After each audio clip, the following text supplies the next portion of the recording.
Hello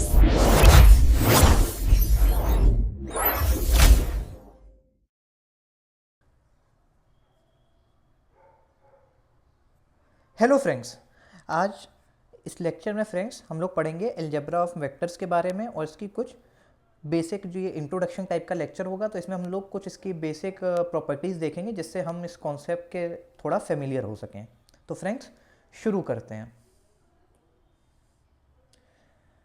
अब friends सबसे पहले हम लोग देखते हैं कि देखिए फिजिकल क्वांटिटीज़ होती हैं, उनको दो कैटेगरीज में हम लोग डिवाइड करते हैं, scalar quantities and vector quantities. ये आपको शायद पता भी होगा, आपने फिजिक्स में भी ये पढ़ा होगा। देखिए स्केलर और वेक्टर हम लोग कैसे डिफाइन करते हैं। देखिए जिस क्वांटिटीज़ में केवल मैग्नीट्यूड होता है, डायरेक्शन नहीं होता है, उनको हम स्केलर बोलते हैं। और जिस क्वांटिटीज़ में हमको मैग्नीट्यूड के साथ डायरेक्शन भी गिवन होता है वो वेक्टर क्वांटिटीज़ होती हैं। देखिए यही मैंने यहाँ पे लिखा हुआ है, those quantities which have only magnitude and not related to any fix direction is in space are called scalar quantity. जैसे मास हो गया, आपका वॉल्यूम हो गया, डेंसिटी हो गया, टेम्परेचर हो गया। देखिए कभी भी आप देखेंगे मास आपको ऐसे नहीं दिखेगा, मास 40 किलो और टुवर्ड्स ईस्ट।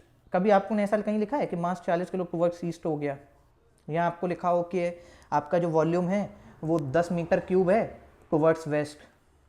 ऐसे कभी लिखा हुआ देखा है आपने? नहीं देखा होगा कभी, है ना friends.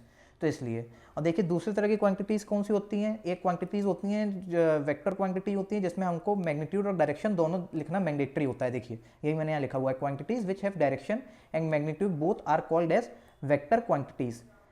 Example velocity, displacement, momentum. अब देखिए जैसे आपने कभी भी देखा होगा जो वेलोसिटी होता है, वेलोसिटी में आपको डायरेक्शन लिखना मैंडेटरी होता है। मान लीजिए दो ट्रेनें एक ही डायरेक्शन में जा रही हैं तो उनकी वेलोसिटी अलग आती है रिलेटिव वेलोसिटी के कॉन्सेप्ट से, और दोनों ट्रेन अगर अपोजिट डायरेक्शन में जा रही हैं तो उनकी वेलोसिटी अलग आती है रिलेटिव वेलोसिटी के कॉन्सेप्ट से, है ना। तो वो इसीलिए देखिए वेलोसिटी में हमेशा हम लोग वेलोसिटी जब भी लिखते हैं, डिस्प्लेसमेंट लिखते हैं, तो उसमें डायरेक्शन मेंशन करना होता है। क्योंकि कई बार ऐसा भी होता है ना कि देखिए अगर मान लीजिए एक पूरा लूप बन जाता है तो डिस्प्लेसमेंट 0 आ जाता है ना फ्रेंड्स। अब फ्रेंड्स हम लोग यहाँ पे देखते हैं कि हम लोग वेक्टर को रिप्रेजेंटेशन कैसे करते हैं। वेक्टर की मतलब आप कैसे वेक्टर को रिप्रेजेंट करोगे। देखिए मान लीजिए आपको ये लिखा हुआ है पी क्यू, और ये देखिए जो एरो होता है ये वेक्टर का साइन होता है, ये डायरेक्शन रिप्रेजेंट करता है वेक्टर कहाँ से है। तो देखिए पी जो होगा यहाँ पे इनिशियल पॉइंट होगा and Q is the terminal point of tip. जो क्यू है वो टर्मिनल पॉइंट हो गया, टिप हो गया। जैसे मैं ये कहना चाह रहा हूँ फ्रेंड्स कि जो पी है ये तो वो वाला पॉइंट होगा जहाँ से वेक्टर स्टार्ट करेगा, ठीक है। क्यू वो होगा जहाँ पे वेक्टर टर्मिनेट करेगा। देखिए एरो का डायरेक्शन आपको यही सिग्निफाई कर रहा है फ्रेंड्स, ठीक है। देखिए कि direction from P to Q, देखिए एरो भी इस डायरेक्शन में जा रहा है ना कि पी से क्यू के डायरेक्शन में एरो जा रहा है। तो वही फ्रेंड्स यहाँ पे आपको जो एरो है वो डायरेक्शन सिग्निफाई करता है। अब आप इसका पूछेंगे कि हम इस वेक्टर का मैग्नीट्यूड कैसे निकालेंगे, क्योंकि मैंने आपको बताया ना मैग्नीट्यूड और डायरेक्शन दोनों होना चाहिए। डायरेक्शन तो आपको ये मिल गया, मैग्नीट्यूड कैसे निकलेंगे। तो कुछ नहीं, देखिए मैग्नीट्यूड हम लोग ऐसे निकालते हैं। वेक्टर को जो पी क्यू वेक्टर इसको रखा है इसका हम लोग मैग्नीट्यूड ले लेते हैं। ये मैग्नीट्यूड को रिप्रेजेंट करने का सिंबल है। अभी मैं आपको सॉल्व करके आगे दिखाऊंगा मैग्नीट्यूड कैसे निकालते हैं, तो आपको इसमें और भी क्लियरिटी बनेगी फ्रेंड्स।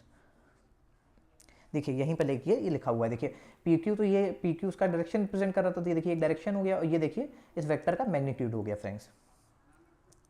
अब देखिए the line of unlimited length of which the given vector वो is segment is called support of a given vector. देखिए एक यहाँ पे ये लिखा हुआ है कि कोई इनफाइनाइट लाइन होती है, जैसे एक इनफाइनाइट लाइन है, ठीक है फ्रेंड्स आपकी।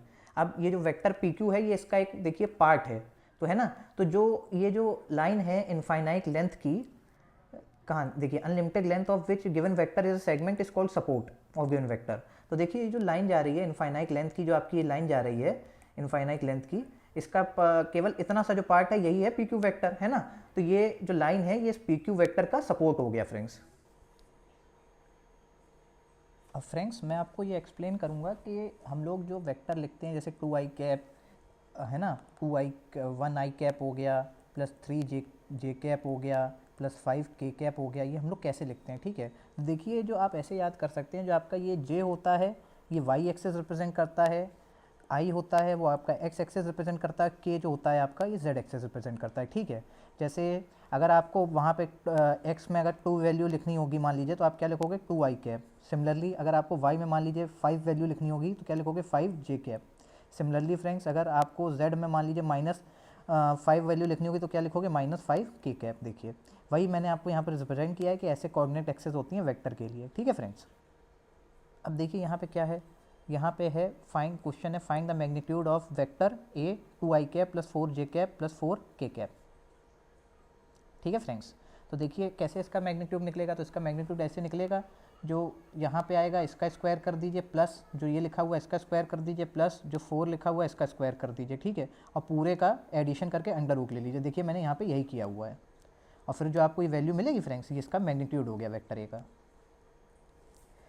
फ्रेंड्स हम लोग यहाँ देखते हैं इक्वालिटी ऑफ वेक्टर। देखिए यहाँ पे ये हुआ है, लिखा हुआ है कि 2 वेक्टर्स ए और बी हमको गिवन है। अब इनको अगर हम इक्वल कब बोल सकते हैं कि वेक्टर इक्वल है, तो देखिए हम इन 2 वेक्टर को इक्वल तब बोल सकते हैं, पहले तो द सेम लेंथ होनी चाहिए, मतलब इनका मैग्नीट्यूड सेम होना चाहिए, जो हमने पीछे निकाला कि मतलब दोनों का मैग्नीट्यूड सेम आना चाहिए। सेम और पैरेलल सपोर्ट होना चाहिए, मतलब पैरेलल सेम का मतलब है कि एक ही सपोर्ट हो या पैरेलल हो, ठीक है फ्रेंड्स।